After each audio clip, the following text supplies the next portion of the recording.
91ஆம் அத்தியாயம். மூவேந்தர்களின் கூட்டுப்படையில் மிக வலிமை கொண்டது குதிரைப்படை. அதன் ஆற்றல் அளவிடற்கரியது. திறன் கொண்ட போர்க்குதிரைகள் அலையலையாய் அணிவகுத்து நின்றன. கருங்கை வாணனின் திட்டப்படி பரம்பு படையை நிலைகுலைய செய்யப் போவது இந்த குதிரைப்படையே. அதற்கு பெருவீரன் உருமன் கொடி தலைமை ஏற்றிருந்தான். உரிமைக்கொடியின் கணிப்புப்படி வேந்தர் படையின் எண்ணிக்கையோடு ஒப்பிட்டால் 20ல் 1 பங்கு குதிரைகள் கூட பரம்பில் இருக்க வாய்ப்பில்லை. எனவே பரம்பு படையை வாரிச் சுருட்டிவிடும் மனநிலையில்தான் முரசின் ஓசையை கேட்டதும் தாக்குதலுக்கு விரைந்தான். நேரடி தாக்குதல், திசை திருப்பி தாக்குதல், முன்படையின் சுழற்சிக்கேற்ப பின்படை சுற்றுதல் என குதிரைப்படைக்குரிய எண்ணற்ற போர் உத்திகள் இருந்தாலும் அவை எவற்றையும் திட்டமிட வேண்டிய தேவையில்லை என கருதினான். வலிமையோடு ஏறி பாயும் தனது படையின் முன் பரம்பு படையால் நிலை கொள்ளவே முடியாது. தன் குதிரைகளின் 3ஆம் அலை பாய்ச்சலில் பரம்பின் குதிரைப்படை முற்றாக நிலைகுலையும் என கணித்தான். போர் என்பது ஆயுதங்களின் வழியே இறுதியாகத்தான் நடக்கிறது. அதற்கு முன் மனதின் பல தளங்களில் அது நிகழ்த்தி பார்க்கப்படுகிறது. எண்ணற்ற வாய்ப்புகளின் வழியே அந்த தாக்குதலை நிகழ்த்தி பார்ப்பவனால்தான் சிறந்த தளபதியாக களத்தில் வினையாற்ற முடிகிறது. எண்ணங்களும் கணிப்புகளும் உத்திகளுமே போரை செயல்படுத்துகின்றன. உருமன் கொடியின் கணிப்பில் ஏற்பட்ட நம்பிக்கை அவனை உத்திகளின் பால் நேரத்தை செலவழிக்க அனுமதிக்கவில்லை. நேர்கொண்டு தாக்கி அழிக்கும் முறையே போதுமானது என கருதினான். வேந்தர்களின் குதிரைப்படையின் வலிமையை நன்கு அறிவான் வேள்பாரி. மூவேந்தர்களின் ஒருங்கிணைந்த படையில் குதிரைகளின் எண்ணிக்கையை அவற்றின் ஆற்றலும் இதற்கு முன் கண்டிராத ஒன்றாக இருக்கப் போகிறது என கணித்தான். அதனால்தான் பரம்பின் தரப்பில் குதிரைப்படையின் தளபதியாக இரவாதனை நியமித்தான். பரம்பின் தரப்பில் வலிமை மிகுந்த தாக்குதலை நடத்தப் போவது விற்படையே என கணித்தான் கருங்கைவாணன். பரம்பின் தாக்குதலின் கூர்முனை விற்படையில்தான் இருக்கிறது என எண்ணினான். அதனால்தான் மற்ற படைத்தளபதிகளின் கட்டுப்பாட்டில் இருந்ததை விட அதிகமான சேனை வரியர்களை விற்படை தளபதி துடும்பனுக்கு வழங்கினான். 14 சேனை வரியர்களை கொண்ட துடும்பன் தனது உத்திகளின் மூலம் பரம்பு படையை வீழ்த்த வீறு கொண்டு முன்னகர்ந்தான். உத்திகளின் தொடக்கம் மட்டுமே முன்முடிவாகிறது. அவற்றின் அடுத்தடுத்த கட்டங்களை களத்தின் போக்கே தீர்மானிக்கிறது. முன்னேறி வரும் எதிரிகளின் விற்படையை சந்திக்க காத்திருந்தான் உதிரன். அவனது தலைமையில்தான் பரம்பின் விற்படை ஆயத்த நிலையில் இருந்தது. உதிரனும் நீலனும் பரம்பின் இணையற்ற தளபதிகள். தங்களது தாக்குதலின் மூலம் எதிரிகளை நிலைகுலைய செய்பவர்கள். வாரிக்கையனும் சோமக்கிழவனும் முதற் தலைமுறையினர். தேக்கனும் கூழையனும் 2ஆம் தலைமுறையினர். பாரியும் முடியனும் 3ஆம் தலைமுறையினர். உதிரனும் நீலனும் 4ஆம் தலைமுறையினர். இந்த 4 தலைமுறை போர் உத்திகளும் வீரமும் ஆற்றலும் இரு தோள்களிலும் இறங்கி நிற்கும் மாவீரர்களாக நீலனும் உதிரனும் இருந்தனர். ஆனால் நீலன் எதிரிகளால் சிறையெடுக்கப்பட்டுள்ளான். அவனை மீட்கும் வரை பரமவீரன் எவனும் சோர்வடைய போவதில்லை. கைகளில் அயர்வை எவனும் உணரப்போவதில்லை. உதிரன் அதனினும் கூடுதலான சிரமேறியவனாக இருந்தான். இந்த போரை எதிரிகள் பாரியை வெல்ல நடத்துகின்றனர். ஆனால் பரம்பு வீரர்களை பொறுத்தவரை இந்த போர் நீலனுக்காக நடக்கிறது. பரம்புக்கு அடைக்கலமாக வந்த அகுதையில் குலக்கொடியை ஒருபோதும் பரம்பு இழக்காது. எந்த நிலையிலும் நீலனை மீட்காமல் இந்த போர் முடிவுக்கு வராது. எதிரில் நிற்பது எண்ணிக்கையில் கணக்கிட வேண்டிய படையன்று, கொன்று முடிக்க வேண்டிய படை என்பது மட்டுமே உதிரனுக்கு தெரிந்தது. அதற்காக மலை மக்களின் மாபெரும் ஆயுதமான வில்லை ஏந்தி நின்றது உதிரனின் படை. போர் தொடங்க முரசு முழங்கிய போது காற்றை கிழித்து எகிரின அம்புகள். வேந்தர் படையின் பெரு வீரர்கள் குவிந்து கிடப்பது வாட்படையில்தான். கவசம் பூண்டு கேடயம் தாங்கி வாளேந்தி நிற்கும் வீரன் ஒருவன் பல்லாண்டு காலம் பயிற்சிக்கு பிறகுதான் போர்க்களத்துக்கு வந்து நிற்கிறான். நிலைப்படையில் இல்லாமல் அவ்வப்போது திரட்டப்படும் வீரர்கள் யாரும் வார்படையில் இணைத்து கொள்ளப்படுவதில்லை. வாட்போர் எளிய பயிற்சியால் கைகூடுவதில்லை. எல்லா காலங்களிலும் நிலைப்படையில் நின்று செயலாற்றும் வீரர்களால் மட்டுமே போர்க்களத்தில் தன்முனைப்போடு வாள் சுழற்ற முடியும். மூவேந்தர்களின் நிலைப்படைகள் அனைத்தும் ஒன்றிணைக்கும் போது வாள் உயர்த்தி நிற்கும் வீரர்கள் பெரும் எண்ணிக்கை கொண்டிருந்தனர். கருங்கைவாணனை மகா சாமந்தனை கொண்ட இந்த பெரும்படையின் உயிர் நாடியான பகுதியை வாட்படை விளங்குகிறது. எவ்வளவு கடினமான சூழலிலும் எதிரிகளின் படையை பிளந்து முன்னகர்வதில் வாட்படைக்கு இணை சொல்ல முடியாது. அந்த பெரும்படை சாகலைவன் தலைமையேற்றான். பரம்பின் தரப்பில் வாட்படைக்கு தலைமை தாங்கியவன் தேக்கன். அவன்தான் எதிரியின் வலிமை மிகுந்த பகுதியை எதிர்கொள்ளப் போகிறவன். அவனிடம்தான் களத்தில் கடைபிடிக்க வேண்டிய உத்திகள் பற்றி நீண்ட நேரம் உரையாடினான் பாரி. வாட்படை களத்தின் நடுப்பகுதியில் நிலை கொண்டிருந்தது. அதுவே தங்களுக்கு எல்லா வகைகளிலும் வாய்ப்பானது என கருதினான் கருங்கைவாணன். பரம்பின் படையை நடுவில் பிளந்து உள்நுழையும் போது மொத்த கட்டுக்கோப்பம் விரைவாக குலைந்து சரியும் என மதிப்பிட்டான். அவனது கணிப்பை செயல்படுத்த வாளை சுழற்றி முன்னேறினான் சாகலை. வேந்தர்களின் தேர்ப்படைக்கு நகரி வீரன் தலைமையேற்று நின்றிருந்த போது அதை எதிர்கொள்ள பரம்பின் தரப்பில் கூழையன் நின்றிருந்தான். தளபதி உச்சங்காரியின் தலைமையில் வேந்தர்களின் யானைப்படை நின்றிருந்தது. ஆனால் பரம்பின் தரப்பில் யானைகள் எவையும் இதுவரை களத்தில் வந்து சேரவில்லை. திசைவேடரின் கையசைவும் போர் முரசும் அதிர்வும் வீரர்களின் பேரோசையுமாக போர் தொடங்கிய போது கருங்கைவாணனின் கண்கள் முன்கள நிகழ்வுகளை கூர்ந்து கவனித்துக் கொண்டிருந்தன. அவன் தனது பெரும் படையை மூன்றாக பகுத்திருந்தான்.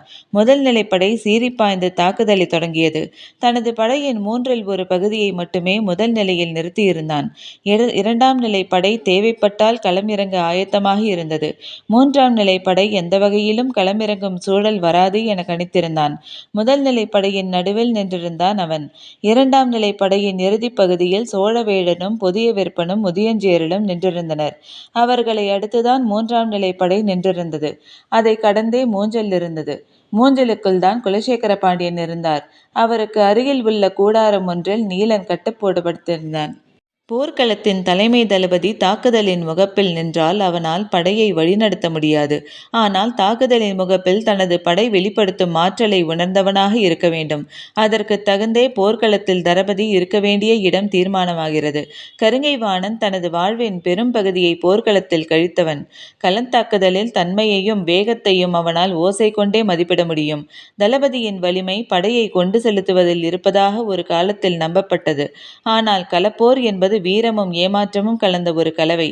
தாக்குவதும் திரும்புவதும் பின்வாங்குவதும் சம முக்கியத்துவம் உள்ள செயல்பாடுகளே. ஆனால் இவையெல்லாம் சரியான ஒருவனின் கணிப்பில் வழியே நடந்தால் மட்டுமே அந்த படை வெற்றியை கொய்ய முடியும். கருங்கைவாணன் வேறு எந்த ஒரு தளபதியையும் விட நீண்ட போர் அனுபவம் கொண்டவனாக இருந்தான். இதுவரை எந்த ஒரு மனிதனின் உத்தரவுக்கும் இவ்வளவு எண்ணிக்கையிலான படை வீரர்கள் கீழ்ப்பணிந்து நின்றது கிடையாது. முதன்முறையாக அந்த பெரும் வாய்ப்பு கருங்கைவாணனுக்கு கிட்டியுள்ளது. முப்பெரும் பேரரசுகள் தன்னோடு போர்க்களத்தில் வாளேந்தி நிற்கின்றனர். அனைத்தையும் உணர்ந்தாலும் எதன் பொருட்டும் கவனத்தை சிதறவிடாமல் முன்களத்தில் நிகழும் ஆயுதங்களின் உரசல் ஓசையை மதிப்பிடுவதிலேயே கவனமாக இருந்தான். குலவன் திட்டின் மீது இருந்து போரை பார்த்து கொண்டிருந்தான் பாரி. பள்ளத்தாக்கு ஒன்றில் வெகு தொலைவிலிருந்து மரஞ்செடி கொடிகளை அசைத்து வரும் காற்று செங்குத்தாய் நிற்கும் கரும்பாறையின் மீது மோதுவது போல நீண்டு நகர்ந்து வரும் வேந்தர் படை பரமபடையோடு மோதியது. பாரி தனது படையை 3 நிலைகளாக பிரிக்கவில்லை, ஒரே நிலையில்தான் வைத்திருந்தான். ஆனால் தாக்குதல் உத்தியை 3ஆக பிரித்திருந்தான். போர் பகலின் 20 நாழிகையில் நடக்கிறது. முதல் 10 நாழிகையில் கடைபிடிக்க வேண்டிய உத்தியை ஒன்றாகவும், அடுத்த 5 நாழிகைக்கான உத்தியை வேறொன்றாகவும், இறுதி 5 நாழிகைக்கான உத்தியை மற்றொன்றாகவும் தீர்மானித்திருந்தான். தீர்மானம் என்பது முன் திட்டமிடல் மட்டும்தான். எந்த ஒரு முன் திட்டமிடலும் வாய்ப்புகளை மையப்படுத்தியே வடிவமைக்கப்படுகிறது. வாய்ப்பற்றவற்றின் காரணிகளை கணக்கில் எடுத்துக்கொண்டாலும் அதற்கு வடிவம் கொடுக்க முடிவதில்லை. அதனால்தான் களத்தில் தேவைக்கேற்ப புதிய முடிவுகளை விரைந்து எடுக்கும் தளபதி வெற்றியை அடைகிறான். பரம்பின் தளபதிகள் அனைவருக்கும் திட்டம் தெளிவாக விளங்கப்பட்டிருக்கிறது. ஆனால் நிலைமை என்பது போர்க்களத்தில் தான் தீர்மானமாகிறது. அதற்கு தகுந்த புதிய முடிவுகளை அவர்கள் எடுப்பதில் எந்த தடையும் இல்லை. ஆனால் வேந்தர் படையில் முடிவெடுக்கும் அதிகாரம் கருங்கைவாணனுக்கும் அவனுக்கு மேலே இருப்பவர்களுக்கும் தான் இருந்தது. முன்களத்தில் நின்று போரிடும் தளபதிகளுக்கு இல்லை. கருங்கைவாணன் கணித்தது போலவே வேந்தரின் குதிரைப்படை எகிரி முன்னேறியது. எதிரி தாக்குப்பிடித்து நிற்பான் என அவன் கணித்ததில் பாதியளவு நேரம் கூட பரம்பு படையால் தாக்குப்பிடிக்க முடியவில்லை. அலையலையாய் வந்து எகிரின குதிரைகள். பரம்பு வீரர்களால் முன்னொழைந்து உள்ளே புக முடியாத அளவுக்கு வேகமும் அடர்த்தியும் கொண்டதாக இருந்தது வேந்தர் படை. அதன் தாக்குதலின் வேகமறிந்து திசையை திருப்பியது பரம்பு படை. பரம்பு படை திரும்ப தொடங்கியதும் பெருங்கூச்சலிட்ட உருமன்குடி கையில் இருந்த வாளை இருமுறை சுழற்றி பேரோசை எழுப்பினான். அவனது ஓசையை கேட்டதும் குதிரைப்படையின் முரசொலிப்பாளன் முரசுகளை மாற்றி ஒலித்தான். பின் திரும்பும் பரம்பு வீரர்களை வேந்தர்களின் குதிரைப்படை வீரர்கள் உற்சாகத்தோடும் ஆவேசத்தோடும் விரட்டத் தொடங்கினர். 6 அணிகளாக பிரிந்து தன் படைவீரர்கள் பின்னோக்கி செல்ல உத்தரவிட்டிருந்தான் இரவாதன். அந்த உத்தரவு போர் தொடங்கும் முன்பே திட்டமிடப்பட்டது. வேந்தர்களின் படையை மிக சிறிது நேரம் மட்டுமே எதிர்கொண்டு தாக்கிவிட்டு கலைந்து பின் செல்ல வேண்டும் என்பது முன்முடிவு. பரம்பு வீரர்கள் திட்டமிட்டது போலவே குதிரையை திருப்பினர். ஆனால் திரும்பிய வேகத்தில் குதிரைகளின் ஓட்டம் பல மடங்கு பெருகியது. மலைமேடுகளிலே பாய்ந்து போகும் பழக்கம் கொண்ட பரம்பின் குதிரைகள் கன நேரத்தில் உச்ச வேகத்தை அடைந்தது. அவர்களை அளவற்ற வேகத்தில் விரட்டி வந்தது வேந்தர் படை. விரட்டிச் செல்ல தன் படைகளை அடுத்தடுத்து அனுப்பி கொண்டே இருந்தான் உருமன்குடி. இத்துடன் பரம்பின் குதிரைப்படை முழுமுற்றாக அழிய வேண்டும் என்னும் ஆவேசத்தோடு படைகளுக்கு உத்தரவிட்டான். இரவாதன் கணித்ததை விட மிக குறுகிய தொலைவிலேயே வேந்தர் படை குதிரைகள் வேகத்தை இழந்தன. பாய்ந்து முன்னகரும் கால்களால் அடுத்த அடியை எடுத்து வைக்க முடியவில்லை. தேங்கத் தொடங்கின. ஈக்கி மணலும் கூர்முனை கொண்ட கருமணலும் தகித்து கிடக்கும் நிலமது என்று தட்டியங்காட்டு மண்ணை பற்றி இகலிக்கிழவன் சொன்னது பாரி முடிவு செய்தான். வேந்தர் படை குதிரைகளின் குளம்பொலிகள் இவற்றை தாங்காது என்று. பரம்பின் குதிரைகள் மலைக்காடுகளில் காலம் முழுமையும் அலைபவை. எனவே அவற்றுக்கு சமவெளி குதிரைகளுக்கு போடுவது போல கால் குளம்பில் அரைவட்ட வடிவிலான குளம்பு குரடு போடுவதில்லை. பாறைகளின் கூர்முனை குளம்பில் இதர பகுதியை குத்தி கிழித்துவிடும். தொடக்க நாளில் இதற்கு மாற்று என்ன செய்வது என பரம்பின் மருத்துவர்கள் தீவிரமாக ஆலோசித்தார்கள். அப்போதுதான் செம்புக்களிமண்ணை பூசுவது என முடிவானது. செம்புக்களிமண்ணை பாதக்குழம்பு முழுவதும் பூசினால் அது ஆமையின் ஓட்டை திருப்பி போட்டது போல குழம்பின் மேல் முழுமையாக உட்கார்ந்து கொள்ளும். பாறை வெடிப்புகளிலும் கூர்மனை கல்லிலும் நடந்தாலும் தாவினாலும் குழம்புக்கு ஒன்றும் ஆகாது. எல்லா வகையான கவசமாகவும் அது இருக்கும். அன்றிலிருந்து பரம்பின் குதிரைகள் அனைத்துக்கும் செம்புக்களிமண்ணே குழம்பு பூச்சாக பூசப்படும். ஆனால் சமவெளி குதிரைகளுக்கு இரும்பாலான அரைவட்ட வடிவிலான குளம்பு குரடுதான் அடிக்கப்படும். குளம்பின் நடுப்பகுதி எதுவும் அடைக்கப்படாமல் தன்னியல்பிலேயே இருக்கும். போர்க்குதிரைகள் வீரனை சுமந்தபடி பாய்ந்து முன்னகர்த்தி கால்களை ஊன்றும் போது நிலத்தின் தன்மைக்கு ஏற்ப குளம்பின் கால் பகுதி முதல் முக்கால் பகுதி வரை மண்ணுக்குள் புதைந்து மேலெழும். இது ஈக்கி மணலும் கருமணலும் நிரம்பியுள்ள நிலத்தில் குதிரைகளை என்ன வகையில் பாதிக்கும் என்பது எளிதாக கணிக்கக்கூடியன ஒன்றாகத்தான் இருந்தது. அதனால்தான் குதிரைப்படையின் தளபதியாக எப்போதும் செயல்படும் கூழையனை தேர்ப்படைக்கும் நியமித்துவிட்டு இரவாதனை குதிரைப்படையின் தளபதியாக அனுப்பி வைத்தான் பாரி. வேந்தர்களின் வலிமை மிகுந்த படையான குதிரைப்படையை எவ்வளவு வேகமாக குறைக்கிறோமோ அவ்வளவு வேகமாக வெற்றியை நெருங்க முடியும். எனவே குதிரைப்படையை சூறைக்காற்றின் வேகத்தில் அழித்தொழிக்கும் உத்தியை கடைபிடிப்பது என முடிவெடுத்தான் பாரி. அதற்கு பொருத்தமானவன் இரவாதனே. அவனது வாழ்வீச்சின் வேகம் யாராலும் எதிர்கொள்ள முடியாதது. சூலூர் வீரர்களின் படைத்தொகுப்பு முழுமையும் இரவாதனின் கீழே அணிவகுக்க செய்து மொத்த குதிரைப்படையும் அவனிடம் ஒப்படைத்தான். பரம்பு வீரர்களை விரட்டி வந்த வேந்தர்களின் குதிரைப்படை பாய முடியாமல் தேங்கத் தொடங்கின. மேலே அமர்ந்திருந்த வீரர்கள் அந்தந்த குதிரைகளை அடித்து ஓட்ட முனையும் போது முன்காலை தூக்கி வைக்க முடியாமல் அவை திணறின. இரவாதனும் அவன் தோழர்களும் கணித்த இடத்தை விட்டு சற்று முன்னதாகவே வேந்தர்களின் குதிரைப்படை தேங்கத் தொடங்கியதும் அவர்களை நோக்கி தங்களின் குதிரைகளை திருப்பிய பரம்பு வீரர்கள் குதிரைகளின் கடிவாளங்களை சுண்டி இழுத்தனர்.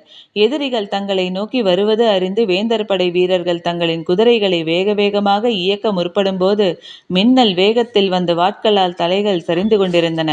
இயக்க முடியாத குதிரைகளின் மேலிருந்து திணறிய வீரர்கள் அடுத்தடுத்த கணங்களில் குதிரையிலிருந்து சரிந்தனர்.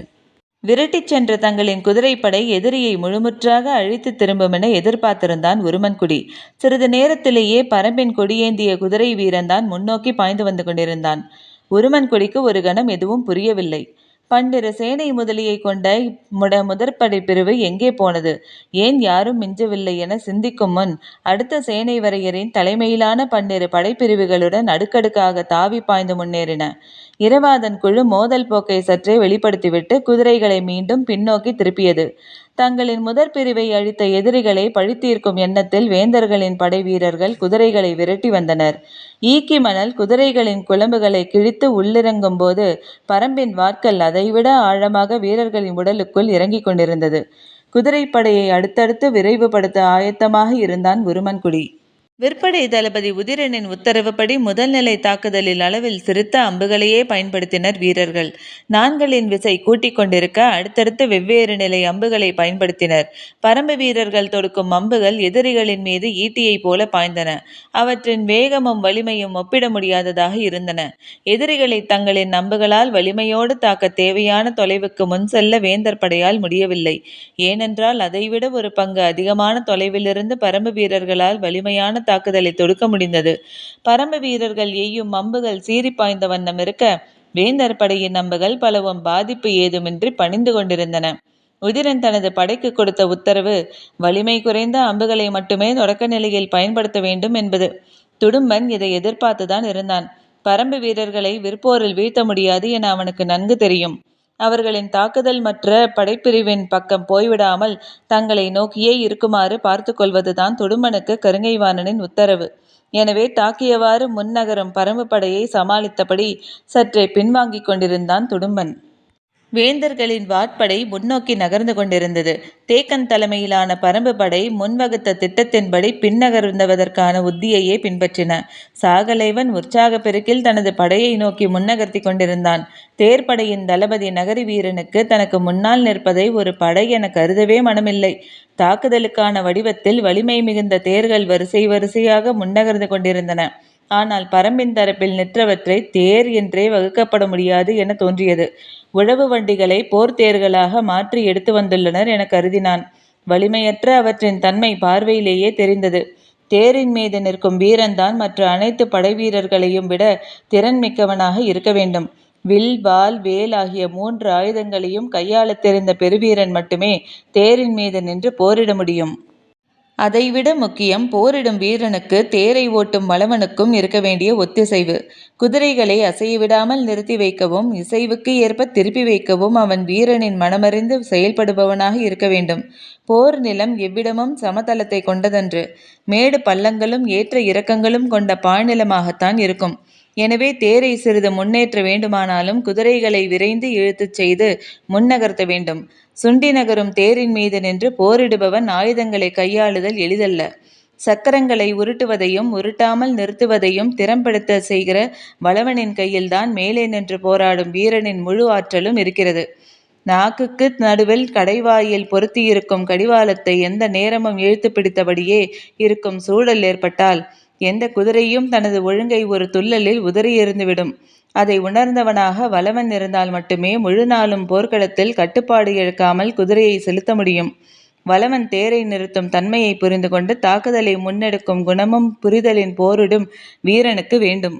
குதிரையின் மனநிலை, வளவனின் திறமை, வீரனின் வலிமை ஆகிய 3ம் இணைந்தே தேர்ப்படையின் ஆற்றலாய் வெளிப்படுகிறது. சீரான வேகத்தில் தாக்குதலை தொடுக்க தனது படைகளை குழையன் ஆணையிட்டிருந்தான். ஆனால் வேந்தர்களின் படைத்தளபதி நகரி வீரன் முழு ஆற்றலையும் வெளிப்படுத்தி முன்னேறி பாய்ந்து செல்ல உத்தரவிட்டான். நாழிகை பரனின் நேரெதிரே கண்பார்வையின் கடைசி பகுதியைத்தான் யானை போருக்கான களமாக திசைவேடர் ஒதுக்கியிருந்தார். தட்டியங்காட்டில் கடைக்கோடி பகுதி அது. உச்சங்காரியின் தலைமையில் வேந்தர்களின் யானைப்படை நின்றிருந்தது. பரம்பின் தரப்பில் எந்த ஒரு யானையும் களத்துக்கு வரவில்லை. நீண்ட நேரத்துக்கு பிறகு ஒரே ஒருவன் மட்டும் குதிரையில் போர்க்களம் நோக்கி வந்தான். வருவது யார் என உற்று பார்த்திருந்தான் உச்சங்காரி. வந்து நின்றான் வேட்டூர் பழையன். யானைப்படையை எதிர்த்து தன்னந்தனியாக ஒரு கிழவன் குதிரையில் வந்து நிற்பது எதனால் என யாருக்கும் புரியவில்லை. வேட்டூர் பழையன் சொன்னான், பரம்பின் தரப்பில் யானைப்படை ஏதுமில்லை. உச்சங்காரி அதிர்ச்சியோடு பார்த்து கொண்டிருந்தான். போர் விதிகளின்படி யானைப்படையோடுதான் மோத வேண்டும். அப்படியென்றால் என்ன செய்வது என சிந்தித்த அடுத்த கணம் உச்சங்காரி முடிவெடுத்தான். அப்படியென்றால் நாங்கள் பரம்புக்குள் நுழைவோம். வேட்டூர் பழையன் கைகளை விரித்து காட்டி சொன்னான், உங்களின் விருப்பம். அதே வேகத்தோடு உச்சங்காரி தனது படைகளுக்கு ஆணை பிறப்பிக்க ஆயத்தமானான். அதற்குள் அருகில் இருந்த 2ஆம் நிலை தளபதி சொன்னான், தளபதி, நம்மை சிக்க வைக்க அழிக்கும் திட்டம் இதற்குள் இருப்பதாக கருதுகிறேன். எனவே அவசரப்பட்டு முடிவெடுக்க வேண்டாம். வட்டாற்று தாக்குதலில் சோழனின் யானைப்படையை முழுமுற்றாக அழித்த கதை அனைவருக்கும் தெரியும். அறிவிப்புக்கு ஆயத்தமான உச்சங்காரி சற்றே பொறுமையானான். கருங்கைவாணனிடம் கலந்து பேசிய பிறகு முடிவெடுக்கலாம் என நினைத்தான். முதல் நிலை படையின் இறுதி பகுதியில் நின்றிருந்த கருங்கைவாணனுக்கு ஒவ்வொரு திசையிலிருந்தும் செய்திகள் வந்த வண்ணம் இருந்தன. அவனிடமிருந்து வேந்தருக்கு செய்திகள் சென்ற வண்ணம் இருந்தன. சம வலிமை கொண்ட இரு படைகள் மோதினால் மோதலின் தொடக்கமே மொத்த ஆற்றலையும் வெளிப்படுத்துவதாக இருக்க வேண்டும். ஆனால் இங்கு நிலைமை அப்படியன்று. சின்னஞ்சிறு படையொன்று மாபெரும் படையின் மீது தாக்குதல் தொடுத்து கொண்டிருக்கிறது. எனவே பெரும்படையின் தலைமை தளபதி மிக பொறுமையோடு வந்து சேரும் செய்திகளை கேட்டுக்கொண்டிருந்தான். எதிர்பார்த்ததைப் போல வாட்படையும் தேர்ப்படையும் முன்னேறி கொண்டிருந்தன. சாகலைவனும் நாகரிவனும் அடுத்தடுத்து செய்தியை அனுப்பி கொண்டிருந்தன. விற்படையின் தளபதி துடும்பனும் வகுக்கப்பட்ட உத்தியின் அடிப்படையில் எதிரியின் தாக்குதலை கையாண்டு கொண்டிருந்தான். 3 படை பிரிவுகளும் எத்தனை சேனை முதலிகள் முன்களத்தில் போரிட்டு கொண்டிருக்கின்றனர் என்ற கணக்கை அருகில் இருந்தவர்கள் சொல்லிக் கொண்டிருந்தனர். கருங்கை வாணன் பெரிதும் எதிர்பார்த்திருந்த குதிரைப்படையின் முன்னேற்றம் பற்றி இன்னும் செய்திகள் வந்து சேராமல் இருந்தன. அங்கிருந்துதான் முதல் நிலை வெற்றியை அவன் எதிர்பார்த்திருந்தான். அந்த வெற்றியின் அடிப்படையில்தான் அவனது திட்டம் வகுக்கப்பட்டிருந்தது. பரம்பின் மொத்த படை வீரர்களின் எண்ணிக்கையை விட வேந்தர்களின் குதிரைப்படை வீரர்களின் எண்ணிக்கை அதிகம். எனவே முதல் நிலையில் பரம்பு படை பின்வாங்கிவிட்டால் உருமன்கொடி தனது வலிமையான குதிரைப்படையை கொண்டு பரம்பு படை அரைவட்ட சுற்றில் வளைக்க திட்டமிட்டிருந்தான். இடது முனையிலிருந்து வந்து சேர்ந்த செய்தி யானைப்படை பற்றியதாக இருந்தது. உச்சங்காரி பரம்புக்குள்ளுடைய அனுமதி கேட்டு செய்தி அனுப்பினான். வட்டாற்று தாக்குதலில் சோழனிடமிருந்து கைப்பற்றப்பட்ட யானைகளே பெரும் எண்ணிக்கையிலானவை. எனவே பரம்பின் தரப்பில் வலிமையான யானைப்படை இருக்கும் என்றுதான் அனைவரும் எதிர்பார்த்திருந்தனர். ஆனால் தங்களிடம் யானைப்படை இல்லை என்று எதிரிகள் சொல்வது போர் தந்திரமன்றி வேறில்லை என்பது தெளிவாக தெரிந்தது. அவர்களின் திட்டத்தில் நாம் போய் சிக்கிக்கொள்ளக்கூடாது. எனவே பரம்புக்குள் போய் தாக்கும் நடவடிக்கை வேண்டாம். அடுத்து என்ன செய்வது என்பதை உத்தரவு கிடைத்த பிறகு நிறைவேற்றுக என்று கூறினான் கருங்கைவாணன். இந்த செய்தி போய் கொண்டிருக்கும் போதுதான் குதிரைப்படை தளபதி உருமன்கொடி அனுப்பிய செய்தி வந்து சேர்ந்தது. ஒரு சேனை வரையனும் 16 சேனை முதலிகளும் நமது தரப்பில் இறந்துள்ளனர் என்றான் அவன். ஒரு கணம் திணறிப்போனான் கருங்கைவாணன். முற்பகலுக்குள் பரம்பு படையை அழித்தொழிக்கும் வலிமை கொண்டதென எதிர்பார்க்கப்பட்ட குதிரைப்படையிலிருந்து வந்துள்ள முதற் செய்தி எந்த வகையிலும் நம்ப முடியாததாக இருந்தது. உருமன்கொடியை நோக்கி விரையலாமா என நினைத்து கொண்டிருந்த போதுதான் காரமலையின் மேலிருந்து காரி கொம்போதும் ஓசை கேட்டது. ஓசை வந்த திசை நோக்கி திரும்பி பார்த்தான் கருங்கைவாணன். பாரியின் திட்டமிட்டபடி முதல் 10 நாழிகை முடிவடைந்ததை குறிக்கும் காரிக்கொம்பு ஓசை அது. இத்துடன் அத்தியாயம் முடிவடைந்தது. நன்றி.